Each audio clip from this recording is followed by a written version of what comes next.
ইউরোপীয় ক্রেতাদের সতর্ক ক্রয় নীতির প্রভাবে 2026 সালের শুরুতেই বড় ধাক্কার মুখে পড়তে যাচ্ছে বাংলাদেশের পোশাক রপ্তানি খাত। ইউরোস্ট্যাটের সর্বশেষ তথ্য অনুযায়ী চলতি বছরের জানুয়ারি ফেব্রুয়ারি সময় ইউরোপীয় ইউনিয়নের মোট পোশাক আমদানি কমে দাঁড়িয়েছে 13.83 বিলিয়ন ইউরোতে, যা আগের বছরের একই সময়ের তুলনায় 11.27% কম। এদিকে বিজিএমইর সাবেক পরিচালক মহিউদ্দিন রুবেল জানিয়েছেন, একই সময়ে বাংলাদেশ থেকে ইউরোপীয় ইউনিয়নে পোশাক রপ্তানি কমে দাঁড়িয়েছে 2.89 বিলিয়ন ইউরো, যা আগের বছরের তুলনায় 19.26% কম। শুধু রপ্তানির পরিমাণ নয়, ইউনিট মূল্যও কমেছে উল্লেখযোগ্যভাবে।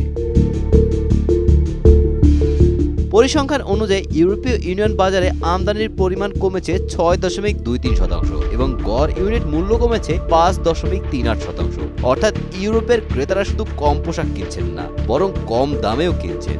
এতে বাংলাদেশের মতো নিম্ন ও মধ্যমূল্যের পোশাক নির্ভর রপ্তানিকারক দেশগুলো বেশি ক্ষতিগ্রস্ত হচ্ছে। চলতি বছরের প্রথম 2 মাসে বাংলাদেশের রপ্তানির পরিমাণ কমেছে 11.14% এবং ইউনিট মূল্য কমেছে 9.13%। 2025 সালে ফেব্রুয়ারির তুলনায় 2026 সালের ফেব্রুয়ারিতে বাংলাদেশের রপ্তানি আয় কমেছে 12.39%। একই সময় রপ্তানির পরিমাণ ও ইউনিট মূল্যও কমেছে। খাত সংশ্লিষ্টরা বলছেন, আন্তর্জাতিক ব্র্যান্ড ও খুচরা বিক্রেতারা অতিরিক্ত মজুত এড়াতে এখন আরও সতর্কভাবে ক্রয়াদেশ দিচ্ছে। অন্যদিকে জ্বালানি ব্যয় বৃদ্ধি, উচ্চ সুদহার, ডলার সংকট ও উৎপাদন ব্যয় বেড়ে যাওয়ায় বাংলাদেশের কারখানাগুলো বাড়তি চাপে রয়েছে। ফলে কম দামে পণ্য সরবরাহ করেও অনেক রপ্তানিকারক কাঙ্ক্ষিত মুনাফা পাচ্ছেন না।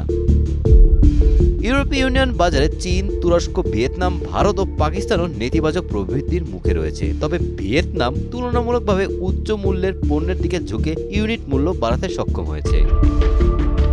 Golam Rabbani, Times today.